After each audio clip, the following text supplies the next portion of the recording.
Mahakal one के 84 महादेव के अंतर्गत आज कथा आती है अभिमुक्तेश्वर महादेव की।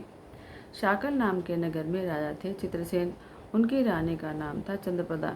राजा और रानी दोनों बहुत सुंदर थे और उनकी बहुत सुंदर लड़की थी जिसका नाम था लावण्यवती।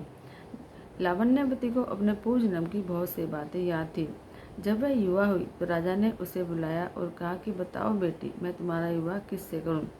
राजा की बात सुनकर लावण्यवती कभी रोती और कभी हंसने लगती। राजा ने उसका कारण पूछा तो उसने कहा कि पूर्व जन्म में वह प्राग ज्योतिषपुर में हर स्वामी की स्त्री थी।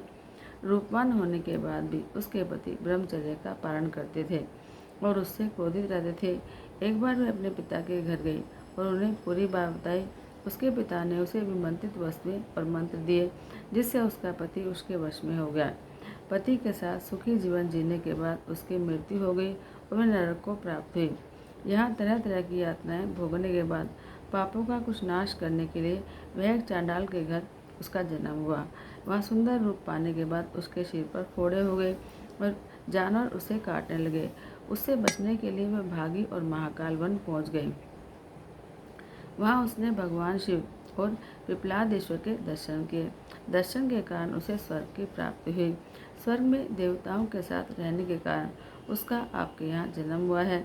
कन्या ने राजा से कहा कि इस जन्म में भी मैं अवंतिका नगरी में शिव दर्शन को जाऊंगी। राजा ने अपनी सेना के साथ महाकाल वन में प्रयाण किया और कन्या और रानी के साथ शिव जी के दर्शन किए।